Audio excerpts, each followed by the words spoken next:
We're going to be starting soon. Just going to have a quick mix whilst I wait for Dave.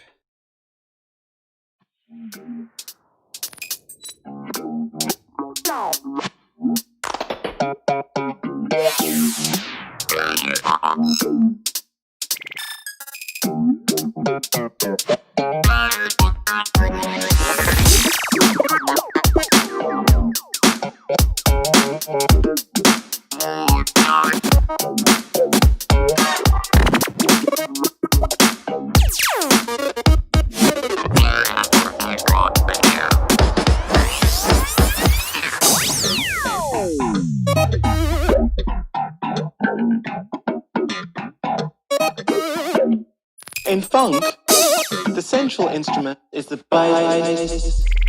It provides melody as well as rhythm.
Hello. Can only be attributable to human error.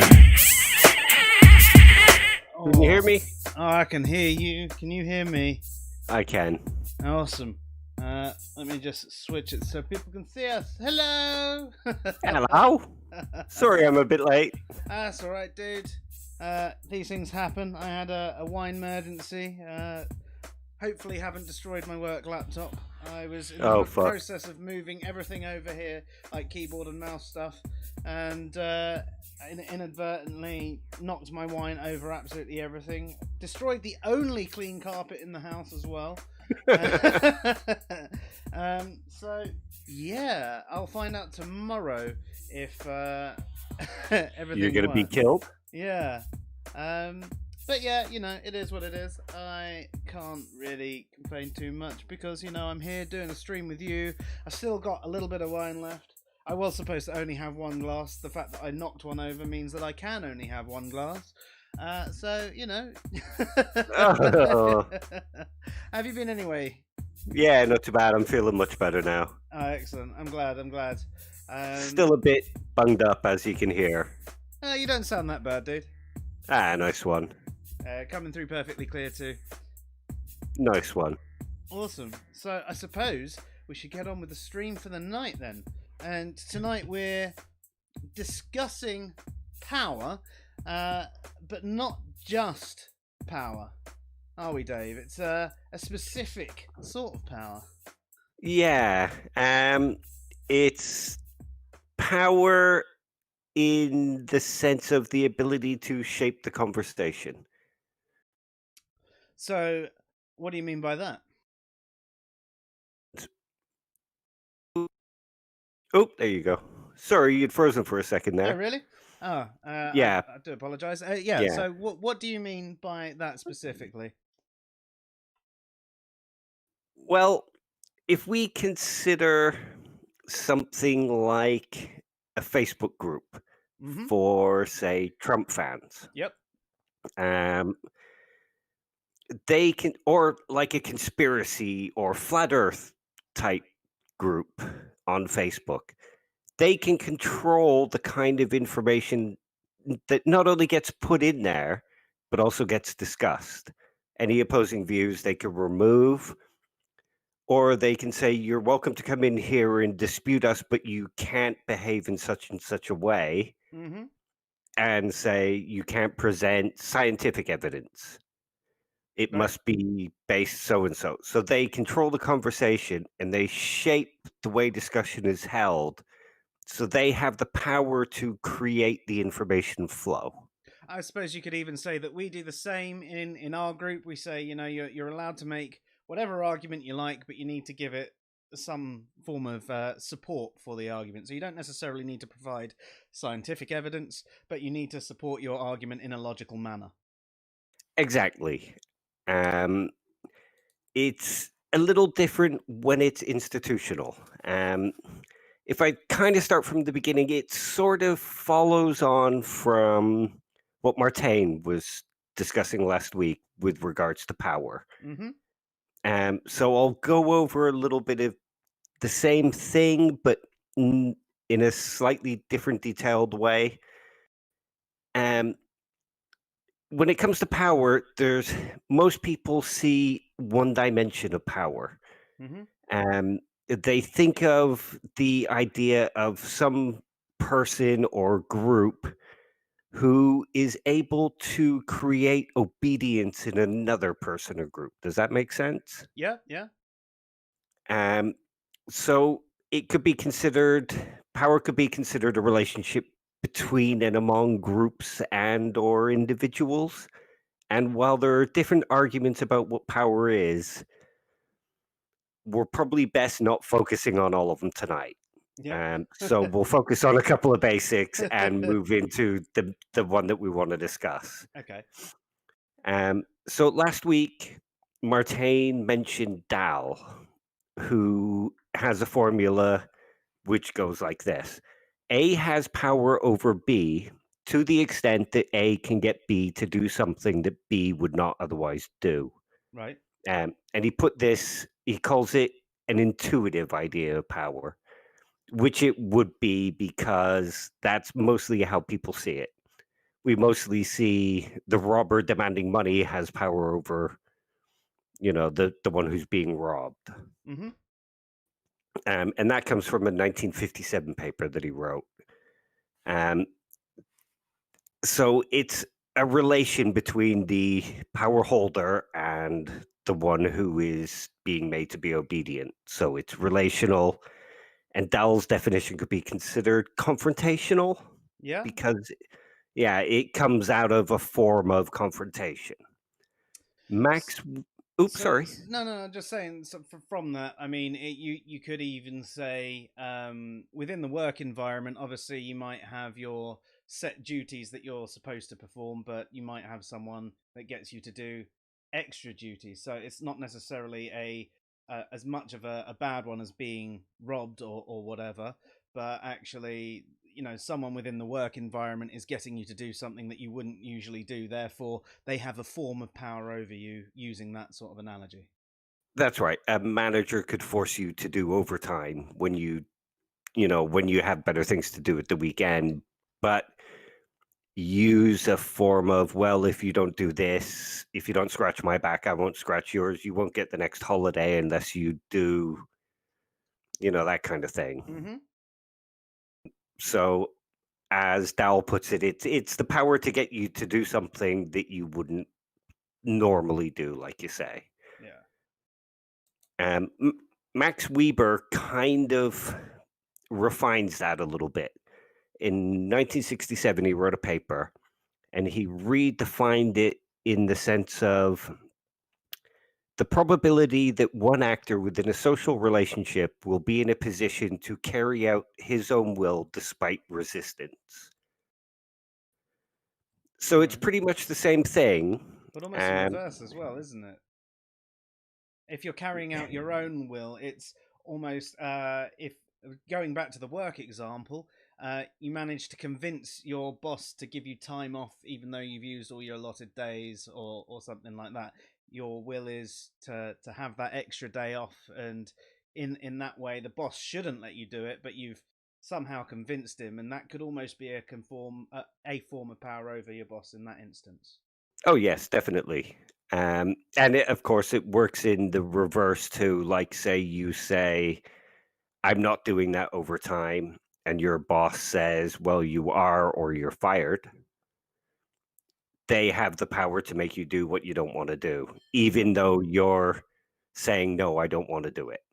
Right. So it's not a huge distinction from Dahl's, but it's there. It's just tweaked that little bit more to show that, because I suppose you could look at Dahl's as saying power comes from getting you to do something you might have wanted to do anyway, um, or you didn't want to do, but you were okay doing it.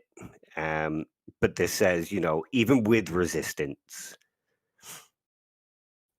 Yeah. Cool. Um, so, like Dahl's, it's again based on confrontation. It's relational. Mm-hmm. Um, what this could be considered is what Amy Allen refers to as power over. So A has power over B. Mm-hmm. Amy Allen splits power into three different sort of dimensions. Um, oh, I'm sorry. That's all right. Um, power over, power to, and power with. So Dahl and Weber could be considered power over. Mm-hmm. I know they have the power to make you do something, but it comes from power over you. If they didn't have power over you, they couldn't have the power to make you do something.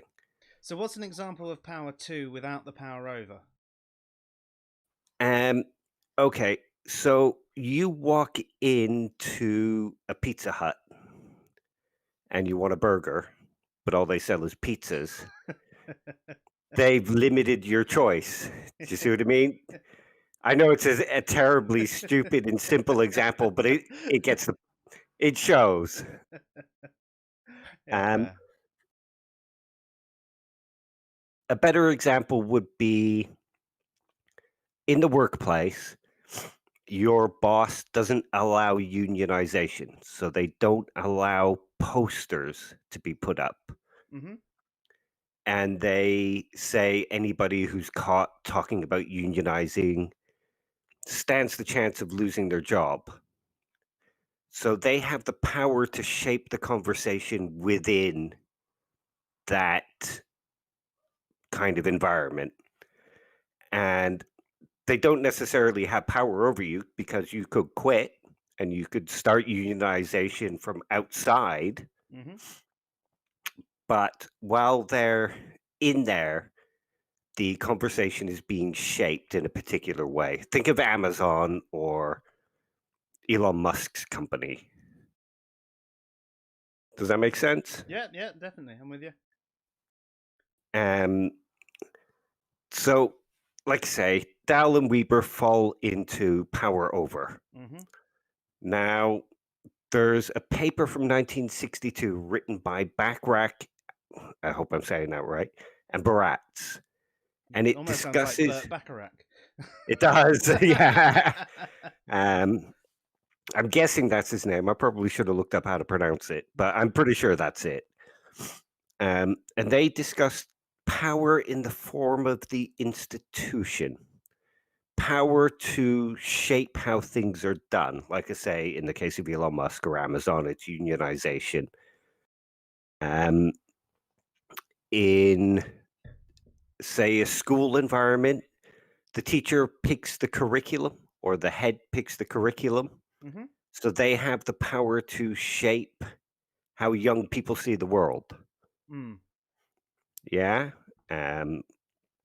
Like in America, anti-communism propaganda in the schools creates that sense of communism is bad. Sorry, I'm still not completely over this cold. That's all right, mate. Don't worry. Um, so it sort of shapes the whole capitalism good, communism bad discussion.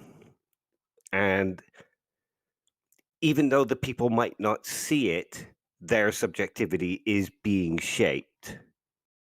Does that make sense? Yeah. Um, so Backrack and Barat say that this sort of power is often overlooked. People don't see it, and sometimes it's even dismissed. Think of something like a conspiracy theory. It's not a conspiracy theory, but you hear that this organization is shaping the conversation, and oh, you must be paranoid. Yeah.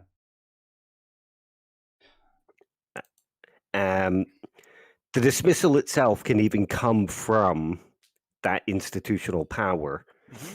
because people don't want to rock the boat. Right. Um, they they don't want to be seen with somebody who's looking to confront that power or cause problems because they don't want to be caught up in it.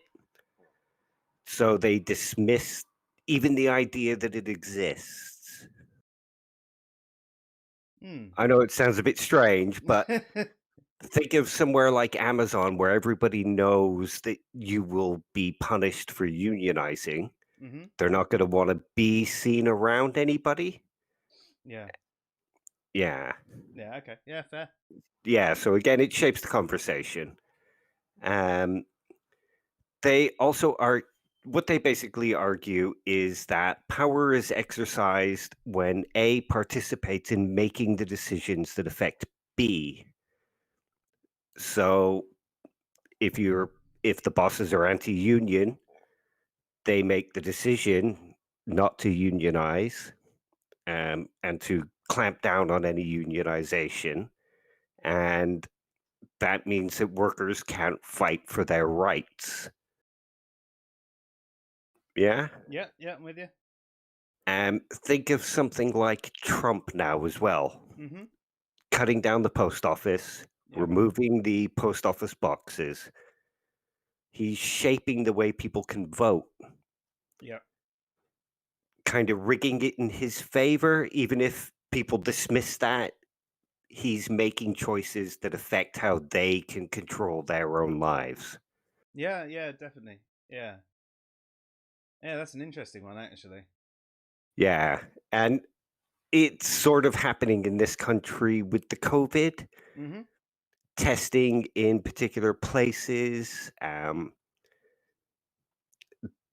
and controlling the way people report it, how they can report it, using the media to have discussions about how people should get back to school. Yeah. Yeah, one of the big ones was that it does more harm for the kids not to be in school than to be in school. Um, Exactly. yeah, So that was an interesting one. I must have thought, because I mean, I can understand the socializing side of things potentially, but on the educational front, they can do that at home. They might have trouble. Parents wise, obviously, might not be as well versed in some of the subjects. It does depend on the age of the children. I think the younger kids are probably, it's easier to teach them their subject matter, but they might also need the socializing a little bit more.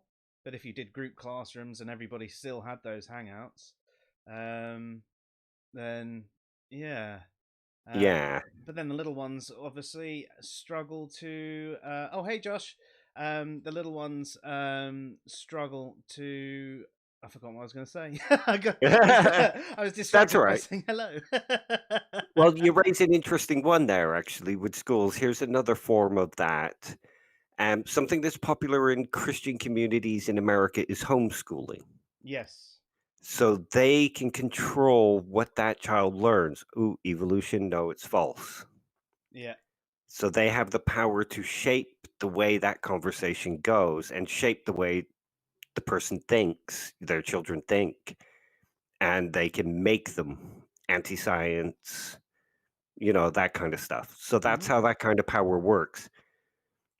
It's in the background. It's Yeah, no, and that's interesting. I actually knew someone when I lived out there. In fact, when I went to revisit friends from when I lived out there, they were friends with this girl who had been taken out of school because she did figure skating, but her parents were very very Christian, and um, they didn't like the fact that they were teaching things like evolution in the school, and they took her out of school so that they could control exactly what she learned. So yeah, I mean that's a bit different to how the schools are being done over here. They've got those online classrooms; they're being sent homework and things like that. Um, it's probably a bit harder to enforce punishments and things like that. And I'm sure there are some parents who just leave the kids in the room and the kids don't do anything all day, and they go like, whatever.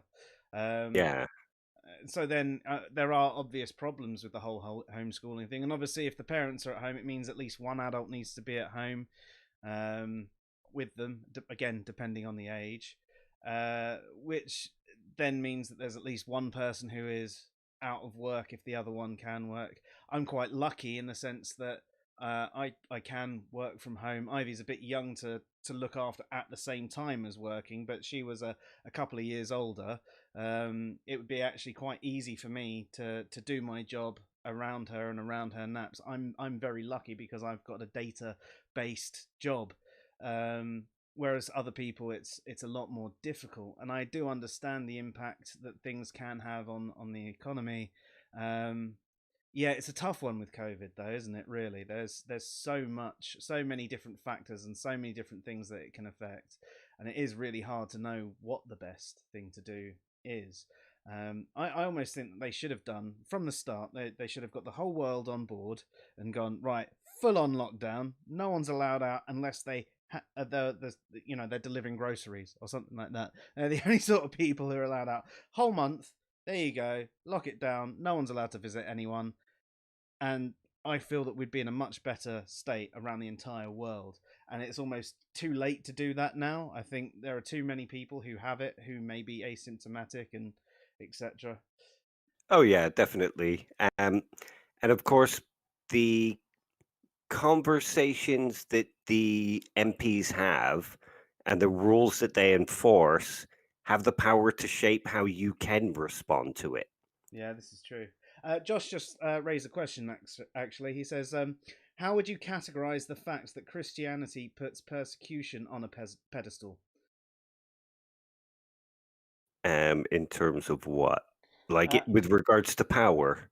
Yeah, yeah. So I suppose it's, oh, we're being persecuted, Christian persecution. Oh, they're not letting us do our thing. They're not letting us have Christianity in schools. Therefore, we're being persecuted.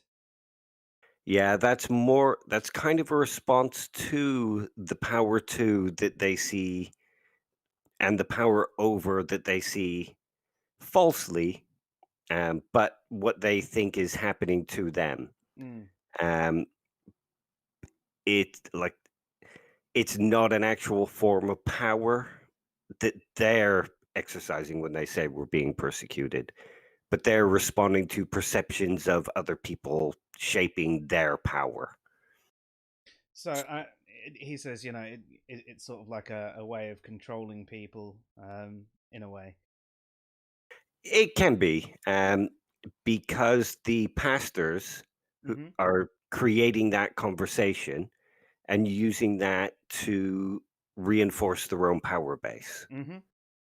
Like, oh, look, they're canceling Christmas. We should all gather together and unite and stop this from happening, even though Christmas isn't being canceled. But it creates uh, like a resistance. It rallies emotions.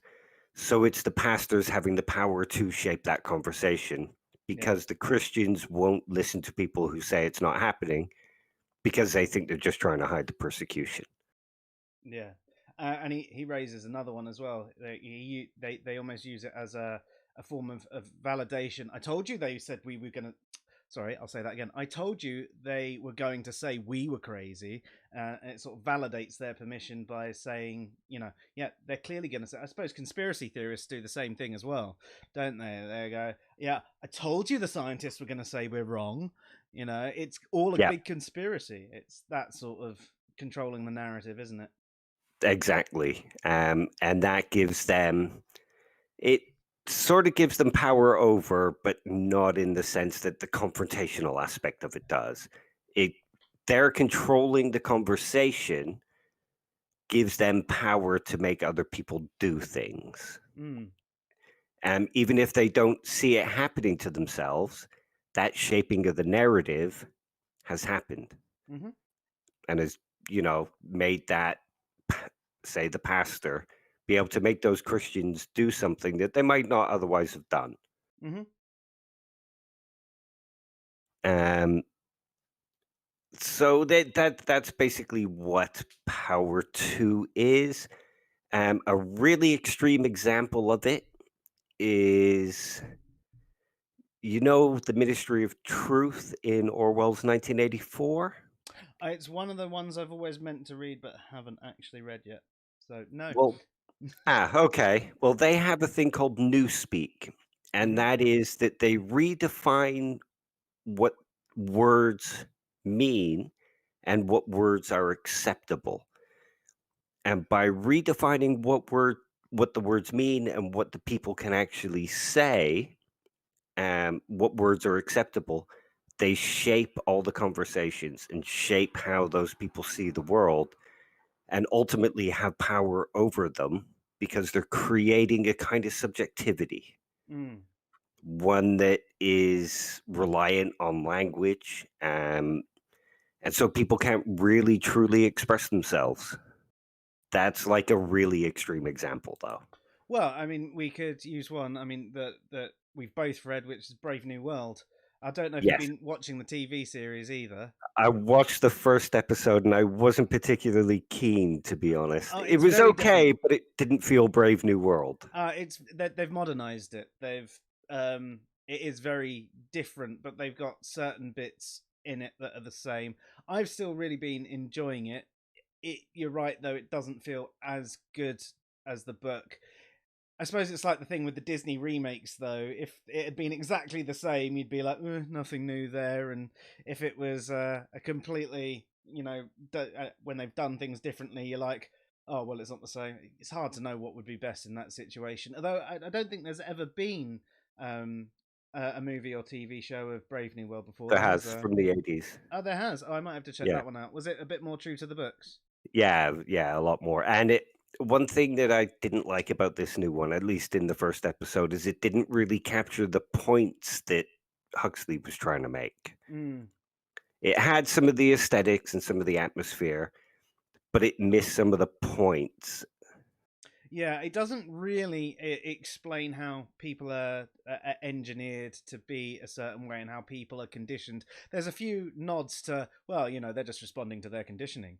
And there's a few betas going, well, it's better to be a beta because blah, blah, blah. Yes, and the alphas think that too. But there isn't that whole look where he takes you through things and he takes you through the schools and you see how the kids are being conditioned and almost forced to go out and have sex with each other and all of that sort of stuff going on. And it doesn't, yeah, as I said, doesn't explain how. I can't remember what it is that actually goes into the embryos to affect them to grow them in a certain way, but.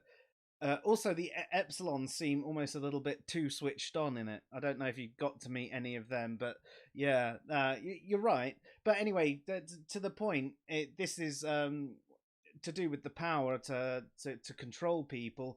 Basically, everybody is conditioned to think a certain way, and everybody is also given a drug called soma, which is a bit like heroin in a way, but it comes in a little pill format.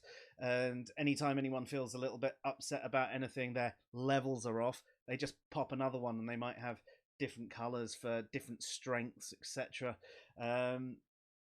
And yeah, basically everybody is conditioned to be happy, but every now and then a spanner gets sort of thrown in the works in this sort of environment, and it's this whole story about someone coming back from the savage lands, which is basically a reservation for people who live the old way, as in the way we live currently. So there's still religion and monogamy and relationships and all that sort of thing. Yeah, very much so. And they, by saying that people aren't allowed to make those attachments, they change, or like having conversations about those attachments by the institution choosing how people can interact. They have the power to shape that environment and shape how people behave. And that's essentially what Power 2 is. Yeah, awesome. So then the And last one you had to mention was Power With.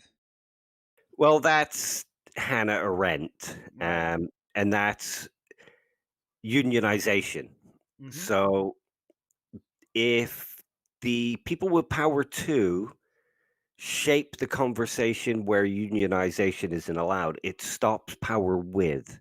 Mm. And the Power With would be everybody in a plant who's working in dangerous conditions decides to down tools and go home until those conditions are fixed and safe. So if they can control that, they can stop the Power With and they can carry on being as cost effective as possible. So it's sort of the way strikes work and things like that. Yeah. People combined have the power to control their destinies in certain environments, which would be Power With. Is it called Power With because it's power with others. So Yeah, it's basically a group of people all combined together to combine their strength and enforce their will on people who might be resistant. so another form of that could be a gang. Yes, exactly. Except usually they're slightly more violent and they use the power over Yeah. rather than they use their power with to create power over. And it's the power over that gets people to do what they want to do. Yeah, fair. Um, and the interesting thing about this is what basically been building up to is something like the YouTube algorithm. Mm. If we look at the YouTube algorithm, it promotes certain ideas and certain viewpoints. I know we're probably never going to be able to get monetized after this now. We just have to choose a careful title when we post it to YouTube. Yeah. But they can control the information flow, and they do control the information flow. Like during COVID, you weren't allowed to mention the word COVID or you would be demonetized. Really? Yeah. Blimey. And people couldn't put it in their video titles. If they mentioned it in the videos, then they would be demonetized. So they were controlling the flow of the conversation using the bribe of money. Blimey. Yeah. Yeah, that's interesting. So I thought where you were going to go with the YouTube thing, you were going to be speaking more of the suggested videos and things like Oh, that, which yeah. There's that obviously to come.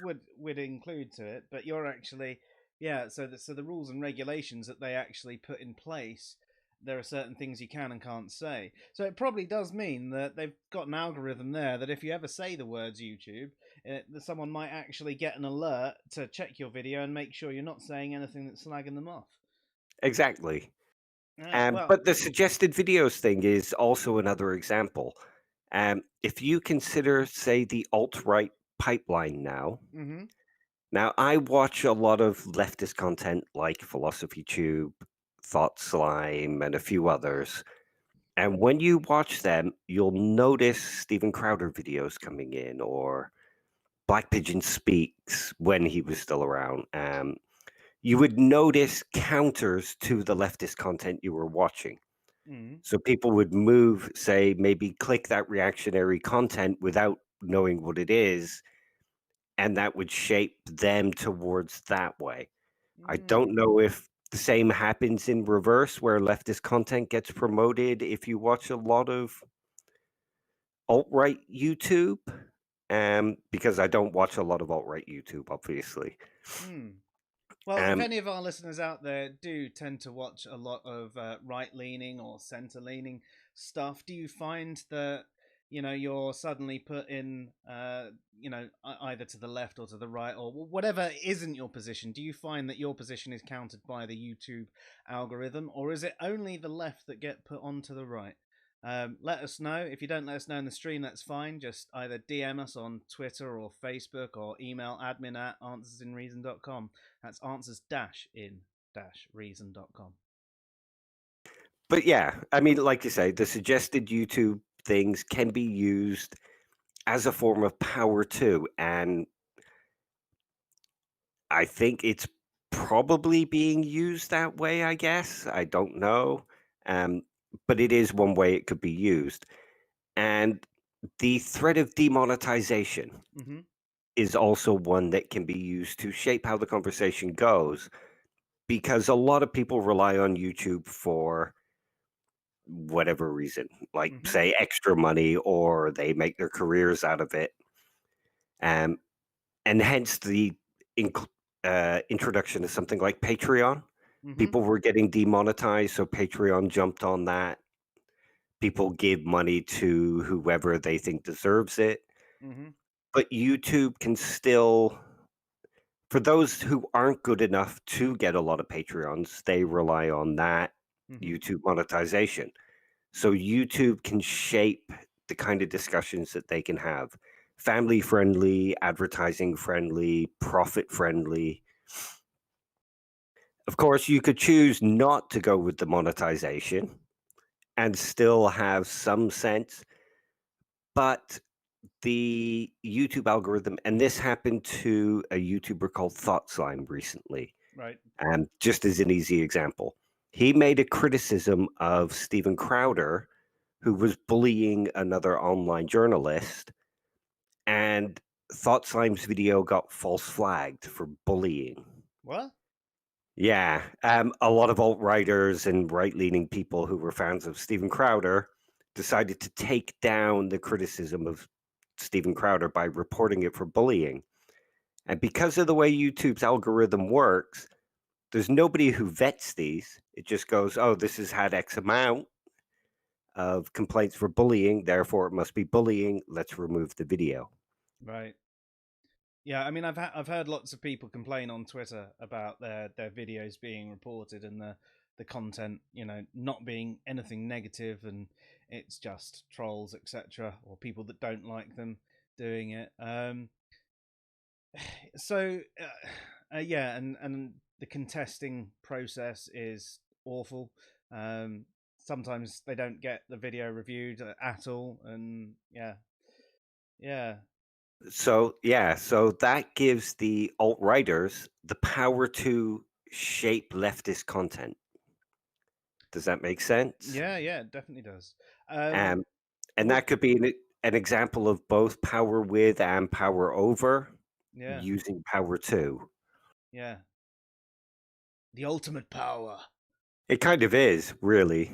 But again, it's the expression of power that the YouTube algorithm allows. Mm. So this isn't necessarily YouTube's fault in themselves. They've probably got, they have got bigger and bigger over the years, and they've put in these measures to make the management a lot easier for them. But unfortunately, taking out some of the human element to review these things has left it open for people to do this sort of thing.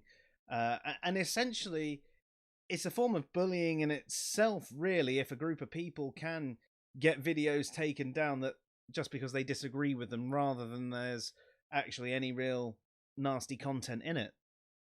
Exactly.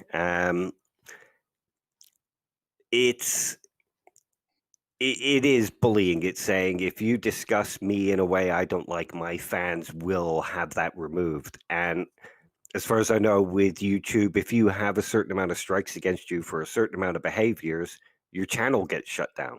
And if you rely on that channel for Patreon money or YouTube money, You're then you screwed. will have to fall in line. Yeah. Yeah, I suppose that's one of the biggest problems with using someone else's platform. It's one of the problems I think that has happened with the internet. It used to be a thing that was generally just like nerds and geeks using it, like me, barely anyone else on it, and it was like freedom, because there was no real sort of freedom in the world. It was all so controlled, whereas online everything was open and everything was free. But It then was the Wild West. it was, yeah, it really, really, really was. But then it became more popular, and things like telephones started having the internet on it, and there's social media popping up. People having MySpace. Oh, look, I've got this tune on my page, and you're just like, yeah, I've run a blog for the last few years. And I'm like, oh no, I use MySpace. Yeah. No, on the online diaries and all of that sort of thing, and yeah, and all of a sudden you get people who aren't necessarily as technologically sound using these platforms, and I've got no real problem with that. But obviously, with more people, all of a sudden corporations get involved, and they make platforms that all of a sudden they have restrictions on, and they have every right to. It's their platform. They do have the right to say, you can't say this on our platform, you can't be abusive on our platform, we don't want that sort of thing. That's fine. But when it comes to things like you mentioned there, Dave, controlling the narrative in such a way, and in fact having a platform that not only they control the narrative, but you allow a large group of people to control the narrative, it makes it so much worse. It's actually a real problem. But how would you change an algorithm like that? Yeah, that's the problem, isn't it? If you're looking for profits, and it all comes down to profits, because if you think about it, one of the reasons that they're doing it is to encourage advertising money for YouTube. So then those companies who are putting their money into advertising have the power to shape the narrative. Yep. Um, so it all becomes this vicious cycle of each person wanting to control particular narratives, and the one who gives the most money gets to shape the way the YouTube algorithm responds. Because as far as I know, there was, with the Thought Slime case, there was an appeal, and it was pointed out that Steven Crowder is quite offensive and can be quite bullying. And because Steven Crowder brings in a lot of money, it was more sort of, oh, no, no, no, no, there's nothing wrong with him. Stop criticizing him or you're going to be removed. That kind of thing. So they have the power to shape how people see Steven Crowder, say. Yeah. Josh has a question. He says, how may this power and control be beneficial? So, one thing that you could say is that level of control can stop things like child porn being shared. That Oh, that yes, sort of thing definitely. is a good thing that people should have control over. I definitely think that sort of thing. Can you think of any other examples though, where this sort of power and control through various algorithms, etc., are positive, Dave? Yep. One of the things that they've started to do, I don't know if you've noticed or anybody else has noticed, is there's little information like like on Twitter when Donald Trump posts something that's obviously false, it posts up like an Fact check. information alert. Yeah. Yeah. YouTube does the same thing. So under flat earth videos now, there's a little thing that pops up that says this is the flat earth. It's kind of a conspiracy theory. It's not backed up by science. Go and read here. So they kind of use that power to shape the narrative to help move people away from the flat earth. While the flat earthers try to shape the narrative and say, oh, no, no, don't listen to the scientists, YouTube is using that algorithm to combat that. Yeah, that's good. Yeah. And YouTube now allows stuff about COVID. In the beginning, it didn't. And I'm guessing it's something to do with, I don't know if you heard about Trump saying he didn't want to create a panic.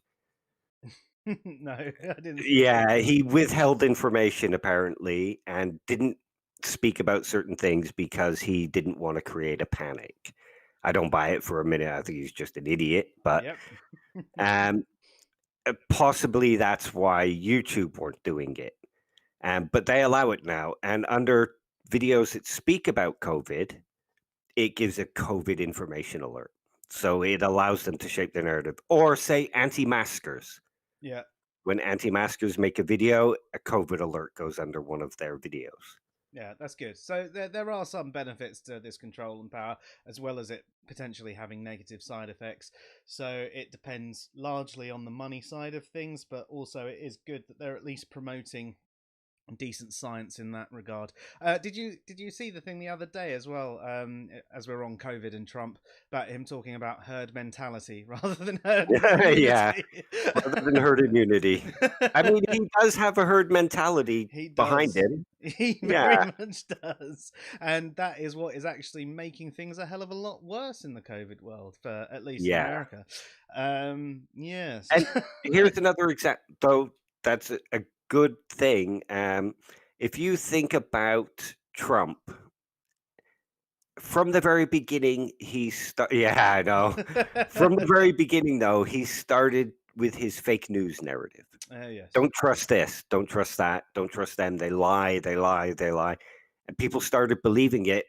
And that shaped the conversation in favor of Trump. If Mhm. somebody says something bad about Trump, well, it's obviously just they've got Trump mania. Yep. I think that's what it's called these days. Trump derangement syndrome. Josh has just put a message in. He's an abomination to Oompa Loompas everywhere. Yep, I can agree with that one. Uh, But again, he had the power to shape how people responded to criticisms of him. And that has shaped how people can criticize Trump or how effective it is to criticize Trump. Most Mm. people, you criticize Trump to most Trumpsters, and it's like, oh, no, it's fake news. Yeah.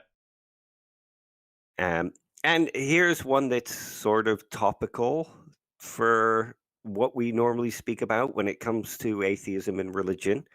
I've already discussed about Christians and homeschooling. Now think of people like Aaron Ra, Matt Dillahunty, who have large platforms and they're shaping the conversation about what atheism is. Mm-hmm. And of course, they have the power to because they belong to institutions.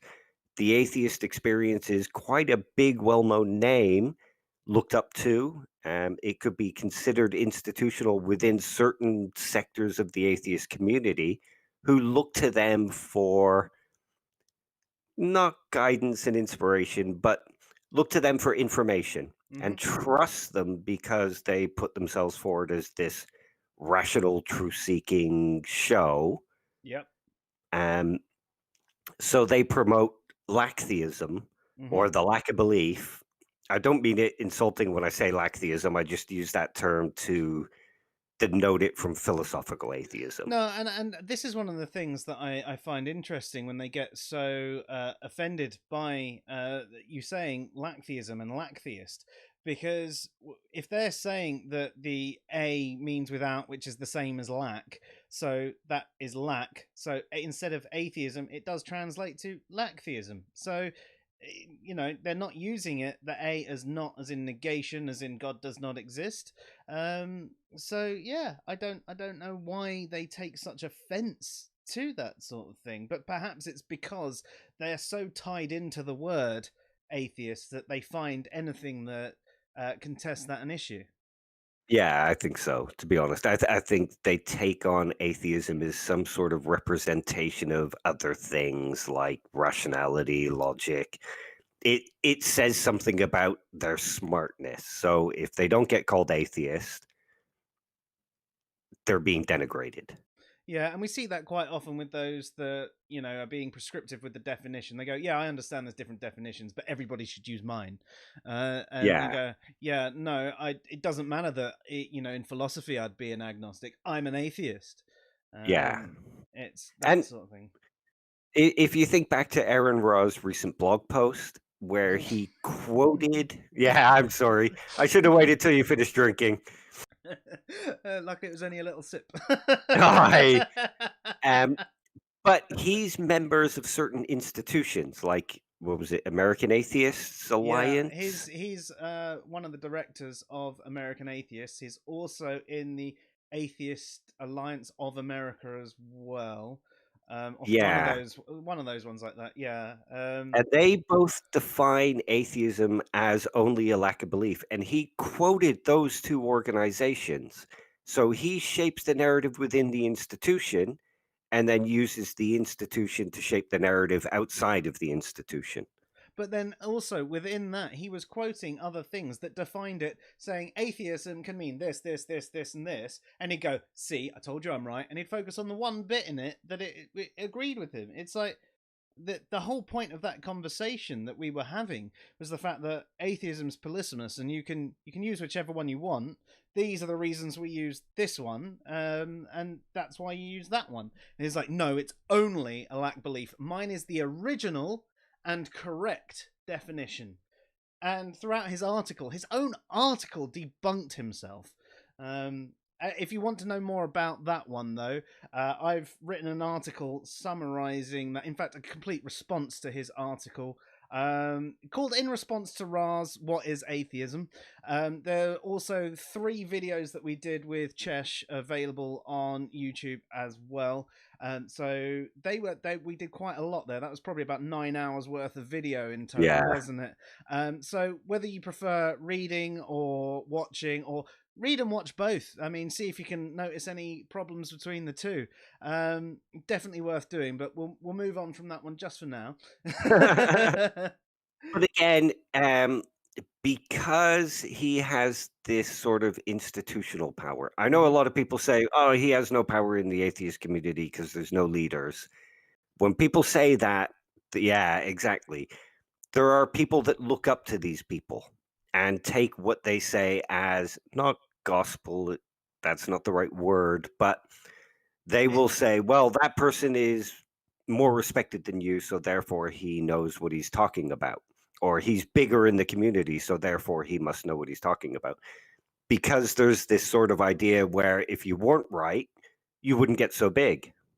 Yeah, yeah, Um, and Aaron Raw promotes reason and rationality, and he promotes truth seeking. So therefore, if he says this is the truth, it must be. it must be. And he's in these atheist organizations, so they wouldn't let him in if he didn't know what he was talking about. Yeah. And he uses that. So when he says, well, this is my thing, look at these things only, people will look at those things only. He uses that power to shape the conversation. Yeah, definitely. And I mean, the thing is, there are certain things like science that and his arguments against creationism and stuff like that that he gets bang on right, you know. And I think this is the thing that he's had is because he's gone up. Oops, sorry. Bully. Because he's gone all the way up in a certain line, he suddenly figured that because he's at this level with this particular topic, he's at this level with every topic. But actually, it's that whole Dunning Kruger thing.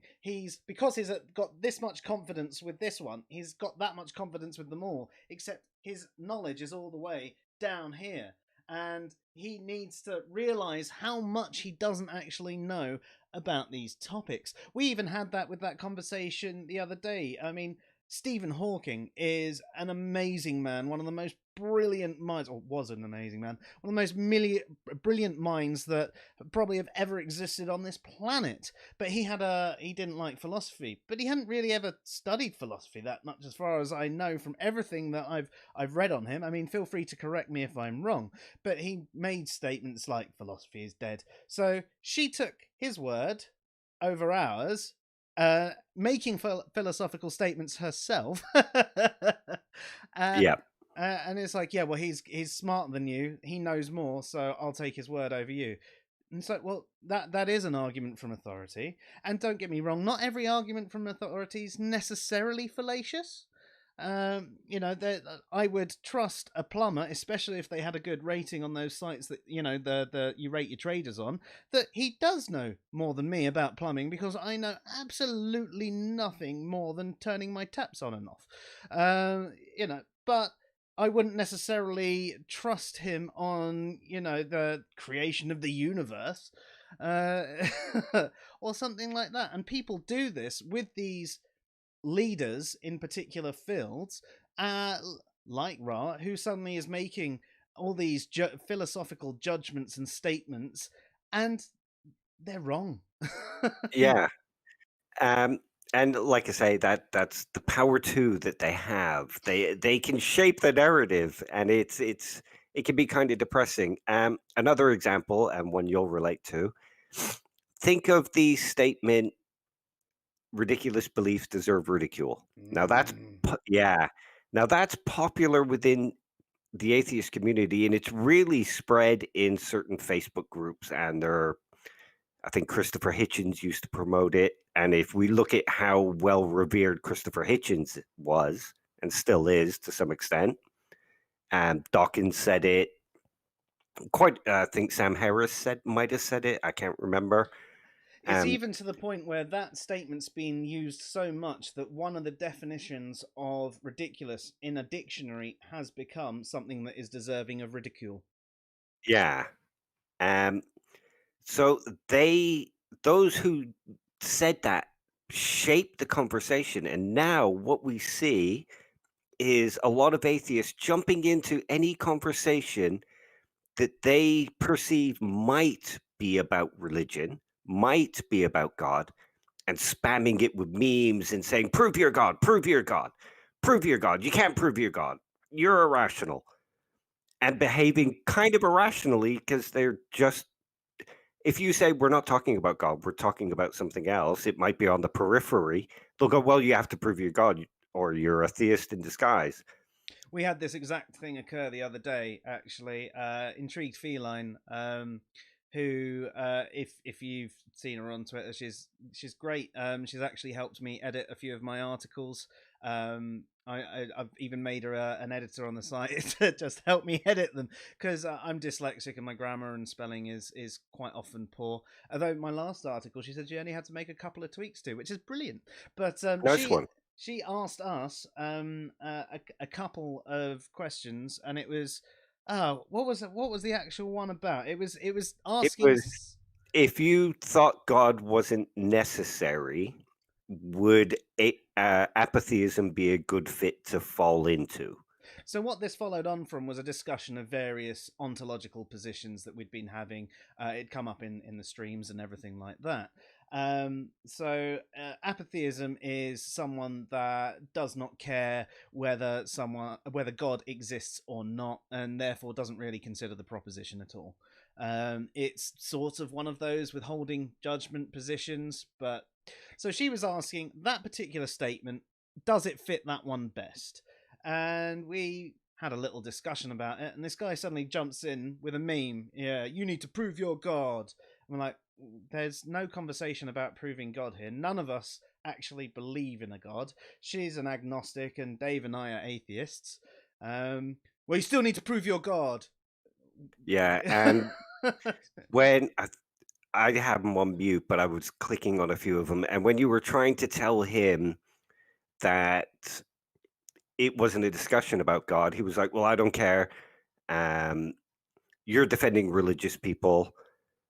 You are guilty by association, so therefore you have to prove this God that you're defending people believe in.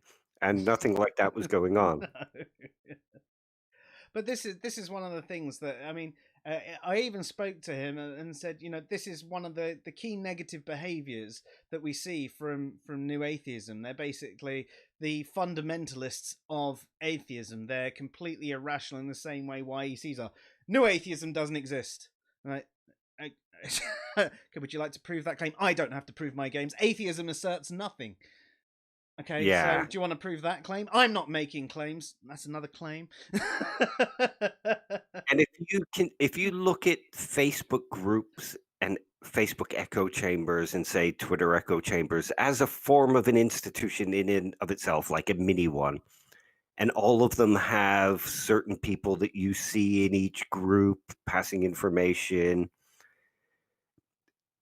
those conversations in there have the power to shape how people behave outside of it. Yeah.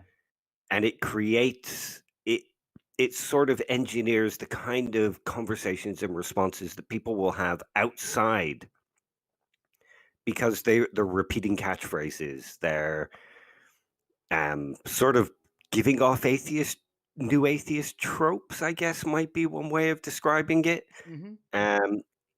But it is those little institutions that are shaping the conversations, shaping the way people behave.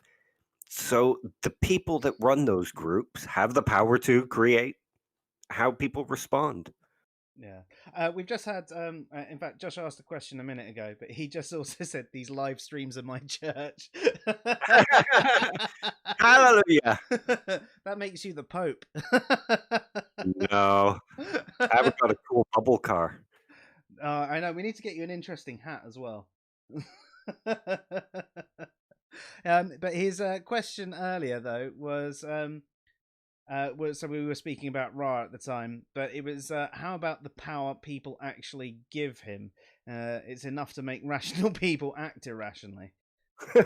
Yeah, it kind of is. And it is those followers giving him the power to do these things, because they're sort of reinforcing that power that he has, and then he then uses that power to reinforce his own power. I thought you were about to put a balaclava on and rob me. I could probably do that. That's not how COVID masks work.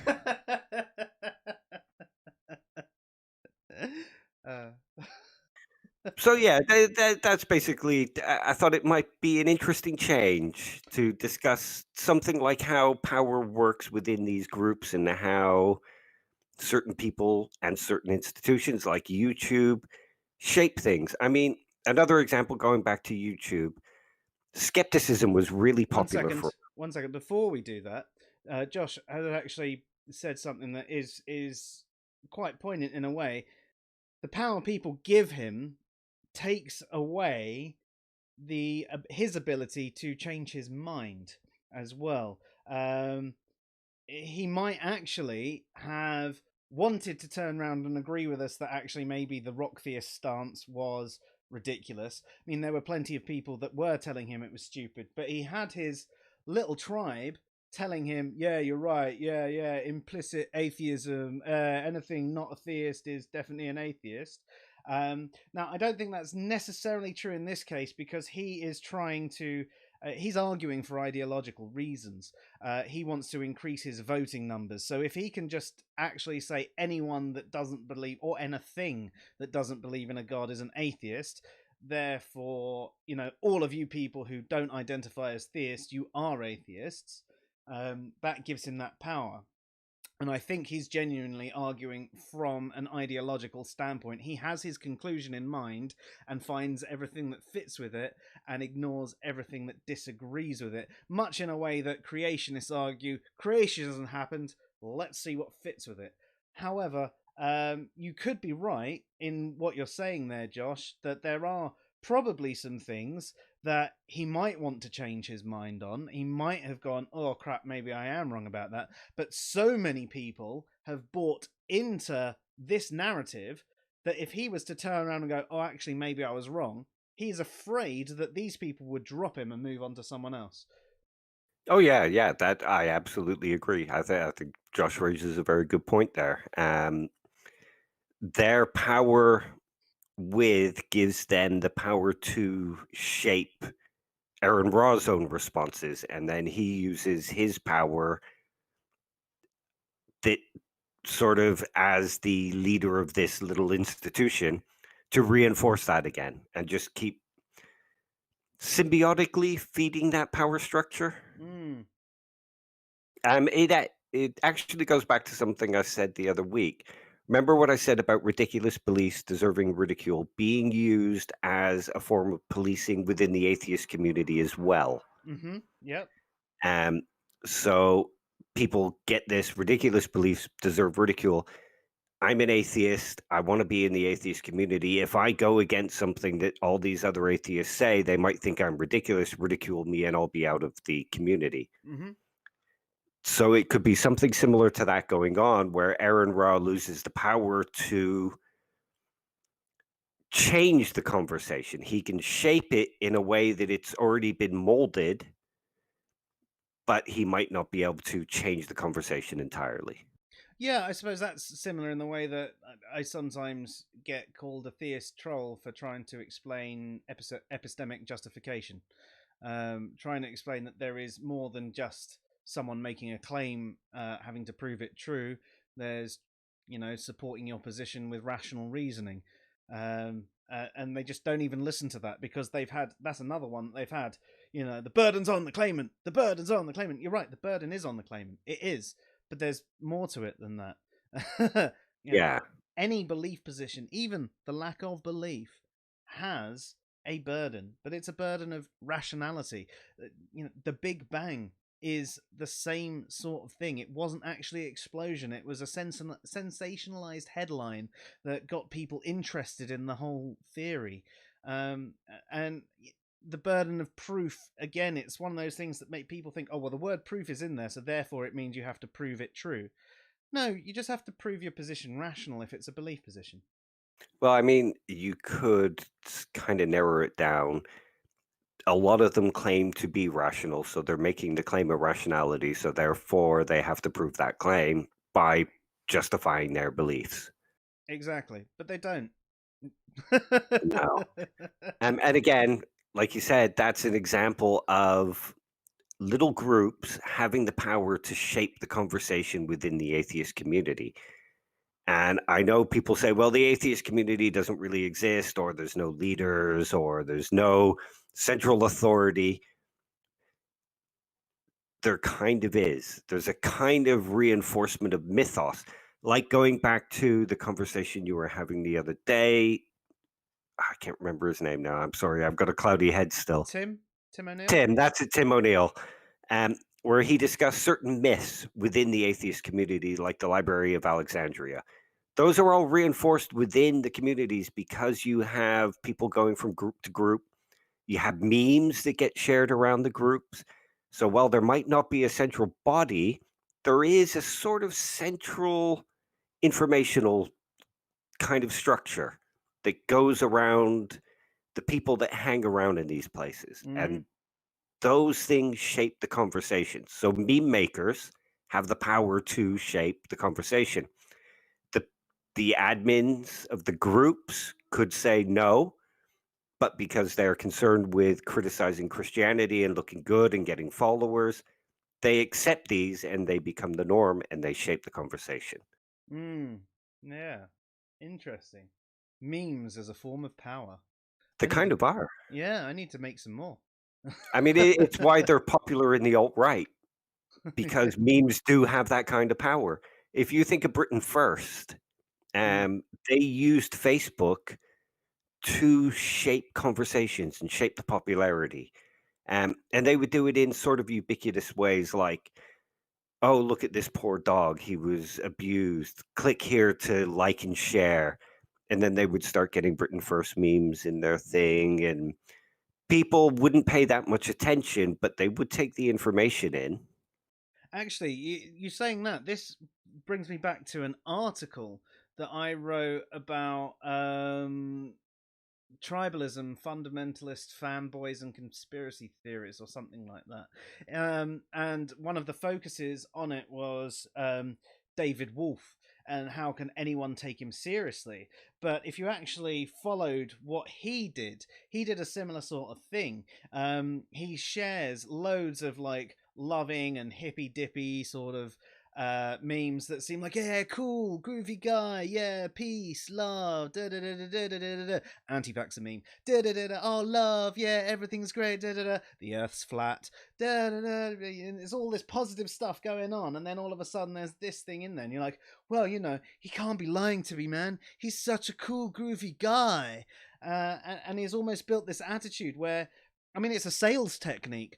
One of the key sales techniques, and this is something that's covered in NLP as well, is if you get someone saying yes, yes, yes, by the time you've got them to say yes at least 3 times in a row, the next thing they're going to say that is just yes. They're not even going to think about it. Exactly. So, and you might have this whole conversation with someone, and then at the end of it, so your name's this, and you do this, and da da da da da da da da, and you want to buy this product, and they're just going to go, yeah, yeah, and again, there you go, it just worked.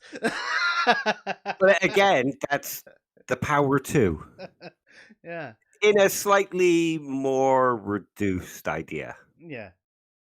We're just saying yes now, Dave. Yeah. We're just nodding at each other and saying yeah, yes. just say yes. Yeah. I'm almost smart, you know. Going back to another thing with YouTube though, and the algorithm. If you remember back in the early days of New Atheism and when it exploded on YouTube, there was a lot of skeptics like Bionic Dance and Armored Skeptic and Atheism is Unstoppable, Chris Reagan, a whole bunch of them. Bionic Dance isn't guilty of what I'm about to mention, but some of the others are. And they would go after easy targets like Christianity and believers and whatnot. And slowly, the money from that started to die off because it was the same conversation over and over. And it moved over to anti-SJW, anti-feminism. Interesting. And some of them have now moved on to like race realism and stuff like that. So YouTube would recommend their videos to people who would watch skeptic content. So it slowly moved the conversation in the skeptic community to anti-SJW, that kind of stuff, anti-feminism, and that became popular. And that shaped the conversation that was being done in the skeptic community. And people jumping into the skeptic community would find that conversation going on and have their views shaped by that conversation. Interesting. It sounds like you and I should do some gaming videos. And get some gamers interested in philosophy. And then slowly move the content over. Yeah. Yeah, we kind of did this wrong. What we really should have done is doing a bunch of streams that were like, oh yeah, atheism is just a lack of belief, and then slowly introduced. Well, But I actually, would maybe it's actually, not. yeah, no, I would actually feel dirty and tarnished. Yeah, I couldn't necessarily do that myself. In fact, that is something. If ever I am on, I write on Twitter, I've decided atheism is only a lack of belief in gods. You know, I've been kidnapped and held against my will. I'll send the SAS. But yeah, again, that's another example of the YouTube algorithm being used as a form of power too. Yeah. And of course, when the money changed again and more money was in like race realism or anti-Black Lives Matter is another popular one at the moment. Anti-feminism is still kind of popular. Like when Captain Marvel came out, there were hundreds of videos criticizing, what's her name again? Well, Captain Marvel. No, the actress. Ladyface? I don't know. I don't remember actors and actresses. Come on. I'm too fuzzy-headed to remember. But there was a bunch of videos criticizing her and people jumping on that bandwagon, and that made people criticize her and reinforce the conversation. Yeah. On the subject of names, though, I just want to clarify why I said Ladyface. It's just because I'm absolutely terrible at names. For example, one of my best friends now, I used to know him for 3 months as the guy that looked like the guy that played the Indian guy in Short Circuit. And that's all he was to me. His name is Lee, though. I know this now. I even went to his wedding. So, you know, it's Brie Larson. Brie Larson, that's it. Yeah, she became a really hated figure within the anti-SJW, anti-feminist comic following group. And Star Wars. Daisy Ridley. She was another one who everybody hated. She was a Mary Sue. She was ruining Star Wars. And I started seeing some of these appear in my YouTube recommendations because I followed Star Wars content. Yeah, so interesting. Oh, I suppose that is kind of related in a way. But yeah. But again, if you think about the current climate, there is the BLM gaining popularity. So there is a reason for certain institutional powers to want to kind of counteract it. So the YouTube algorithm can be used in that manner, even if it's not. I can't say it's actually being done on purpose. And even if it's not, it still is happening and shaping conversations. Yeah, it's interesting. I mean, the simplest answer would be it's just the tags that people are putting in. Like you see on our site, we've got tags and categories, and we've got related articles at the end. And 3 articles pop up that either 1 have similar tags, 2 have similar categories, or 3 have similar sort of words going throughout it. So it's something on beliefs will show another thing on beliefs, and if there isn't another one on beliefs, it will jump up to epistemology. Oops, sorry. So it might go on to truth or knowledge or something like that. So it could be as innocent as that, in the fact that you're interested in Star Wars and they've got a Star Wars tag in their thing and you haven't watched this video yet. It's hard to know how it's programmed. Well, one of the other things is it's not just that. channels have to be a certain size, videos have to have had a certain amount of views. You know, it's the popularity that gets it into that. So these people can use that algorithm to game and get as many views as possible, rewatch it until it gets big enough to get into that recommended feeds. I see. It's all a bit gamey, isn't it? It kind of is. It's pheasant, really. Sorry? It's pheasant. Pheasant? Like the bird? It's gamey. Yeah. Yeah. It's a game bird. Right, yes. I'm I a don't bit slow. know. Sorry, glass of wine and I'm gone. Yeah, I'm not particularly bright today. I'm not particularly bright at any time, but I'm less so today. But yeah, so the YouTube algorithm is an expression of power. Even if it's not YouTube, that institution is being used by other bodies to create and shape the conversation. Sorry, that was Josh because he got your joke and I didn't. Ah, thank you, Josh. Yeah.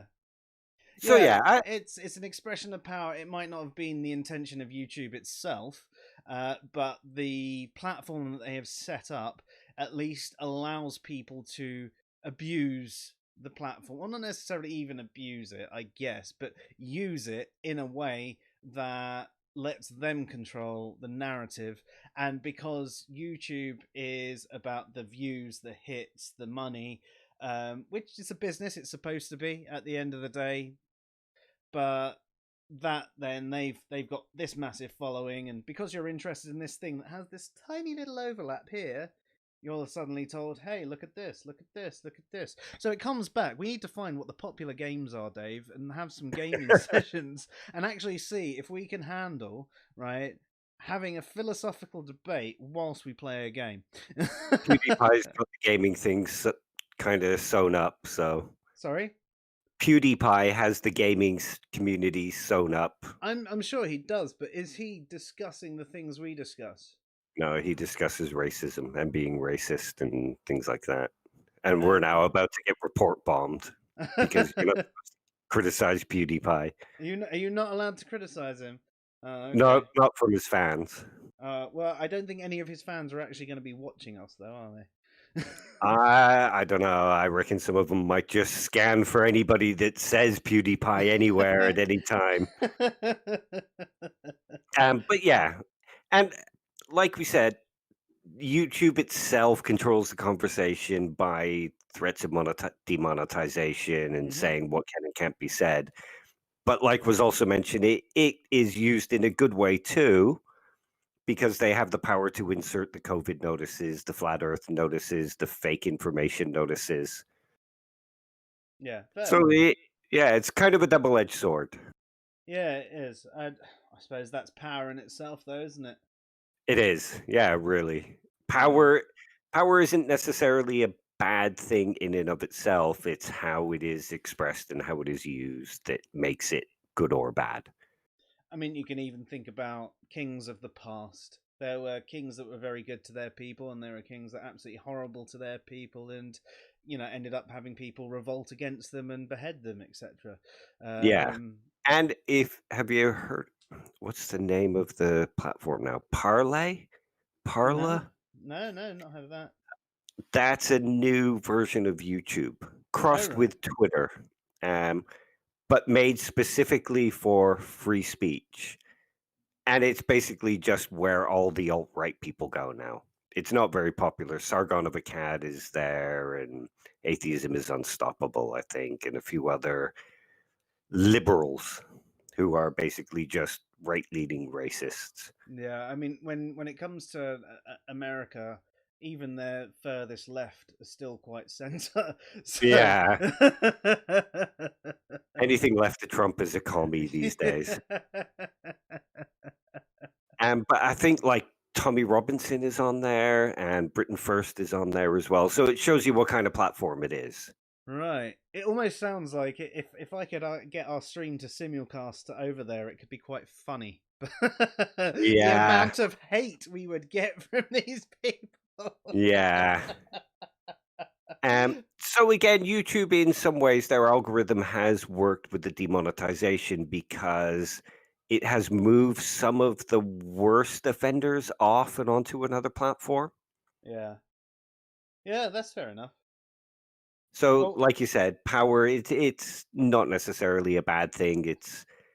It has its good and its bad sides, the YouTube algorithm. But it's just an interesting one to ponder on. yeah, definitely. Josh has actually come in with a question saying, do you agree more with Hobbes or Rousseau about the state of nature? I'm trying to remember what Rousseau said.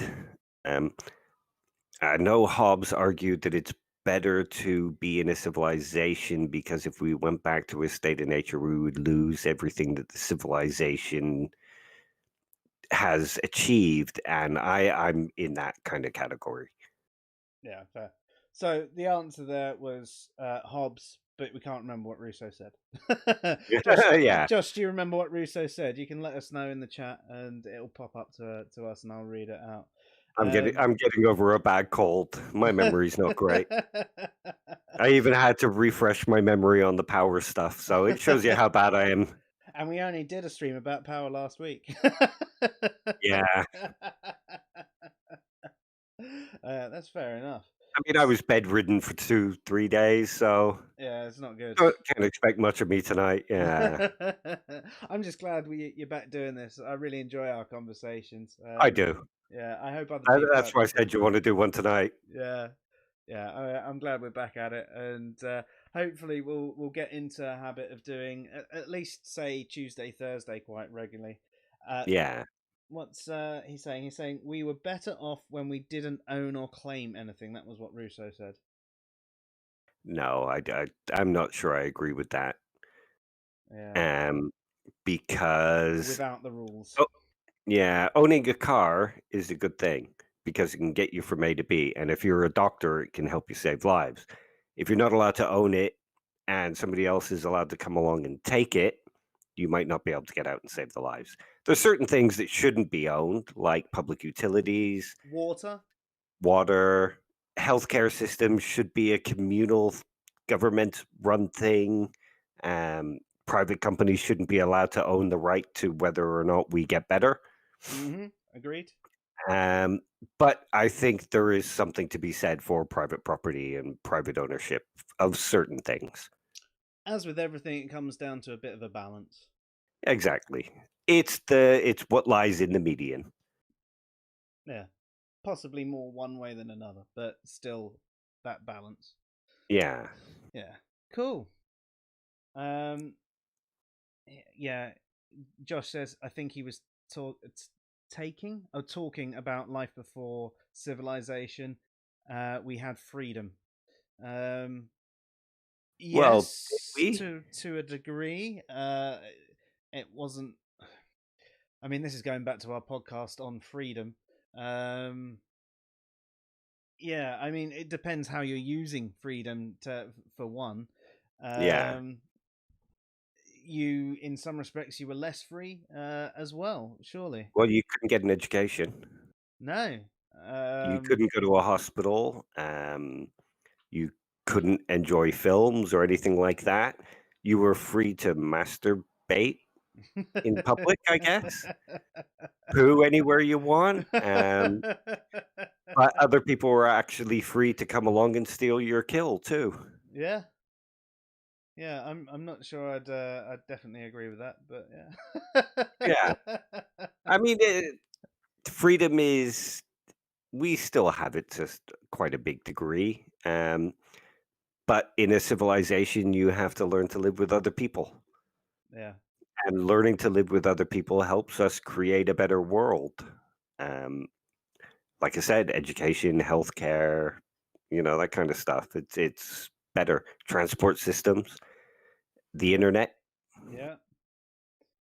Yeah, definitely. And like we were talking about earlier, there are benefits to even having the restrictions that we now have on the internet with things like, child porn. I mean, It was great when it was more free before for a lot of things. You didn't get all these ads on places like YouTube and every site that you went to, and you got to have really great conversations with people. But also, certain sites and things like that went completely unchecked. Whereas now, if they manage to locate the server this sort of thing is on, then actually raids happen. They get the IP addresses of the people, they find the providers, etc. So again, it's balance, and I do think certain platforms can be a little bit too restrictive, but as I said earlier, it's their platform. They've got the choice to do what they want, and really, if we want a platform that is run the way we want it to be run, then we should create our own platform, because we still have the freedom to do that. We might not have the Hence know-how. Parlor. Yeah, exactly. We might not have the money or the or the know-how. But if we had those things, we could create the ideal platform for us. But then we might find actually people aren't as tied into a platform like that as us, because they prefer this one and that one and that one. I mean, Well, that sorry. comes back to power too, in that the bigger companies can shape what social platforms get used most popularly. Oh yeah. I mean, you consider things like Instagram. Um, it its main thing was, at the start at least, it allowed you to edit your photos in with some really quick and easy filters. It was by far not the best photo editing program out there. It still isn't. It's still quite basic, um, but it was easy. So back to when we were talking about earlier, when the internet was just all the nerds and the geeks, and they could be really techie with everything, and it could be quite complicated and everyone got it, that was fine. But now we're in a state where things need to be quick and easy, and so Instagram is, oh yeah, click click click, yeah, that filter looks good, yeah, put that down there, bang, done.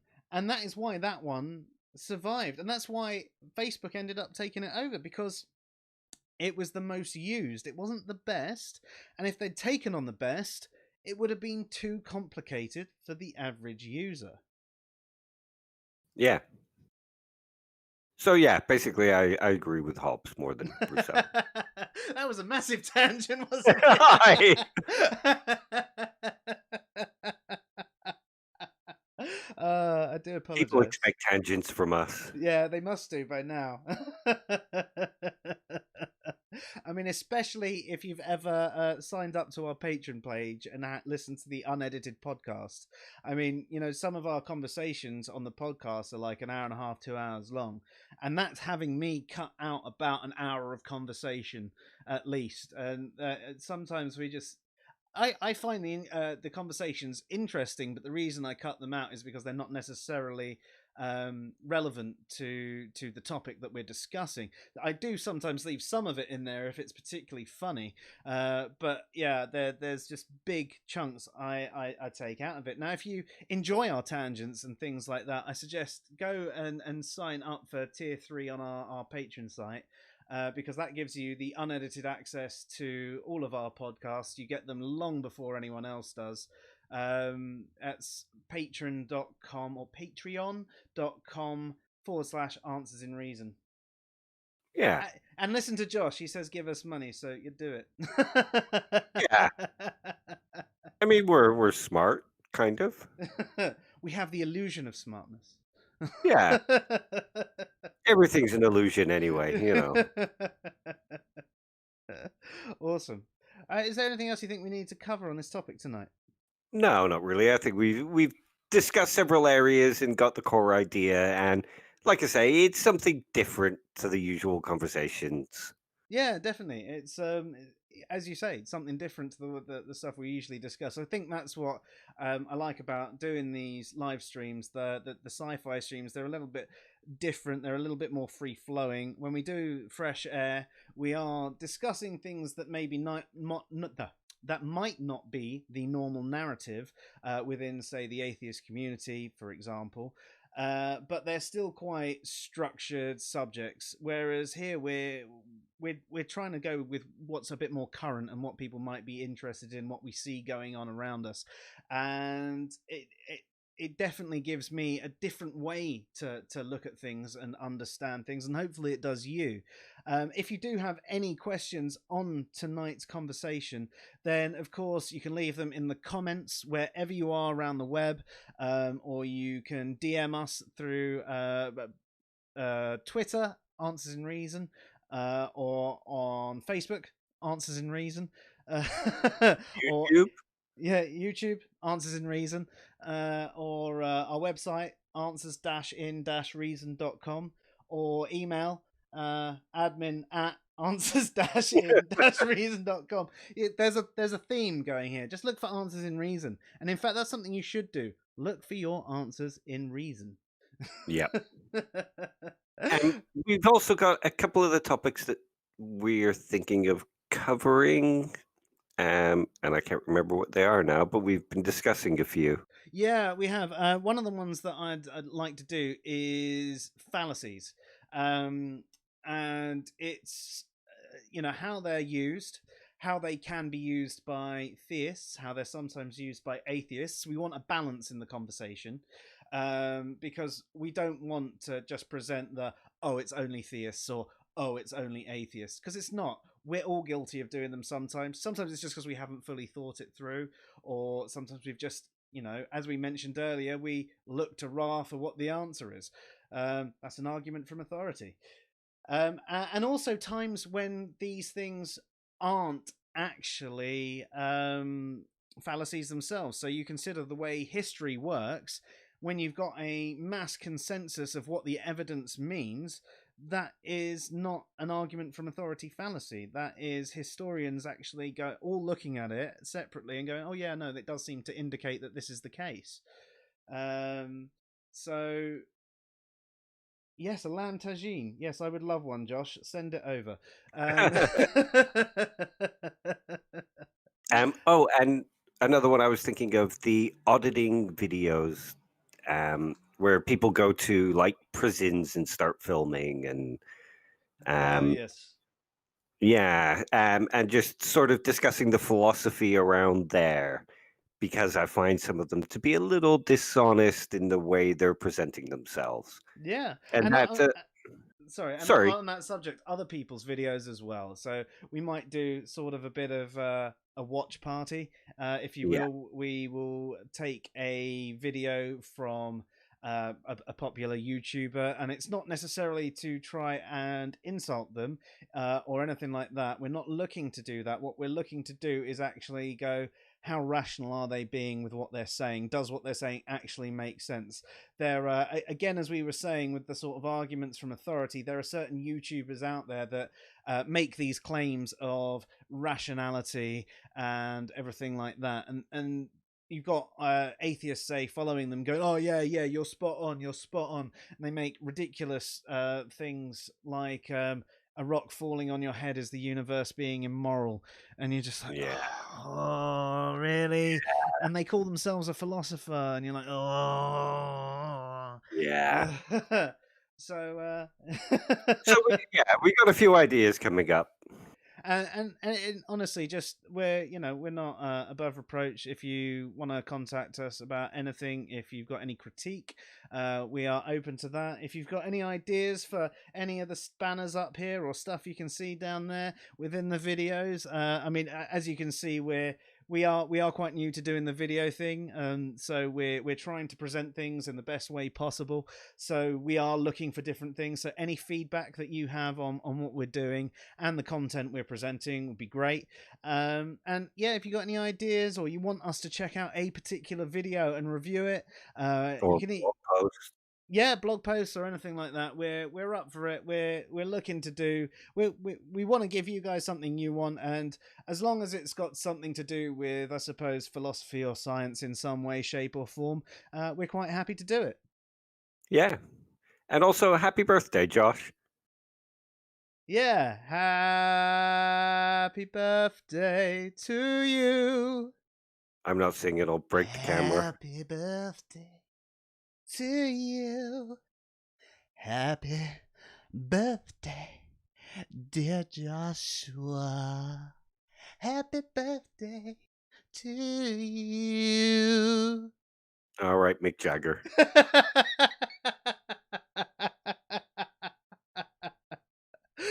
And I think on that note, which was probably quite discorded, we should say good night. Good night, mate. Good night. You've been listening to the Sci-Fi broadcast by Fresh Air, and I'm Joe. And I'm Dave. Good night. Good night.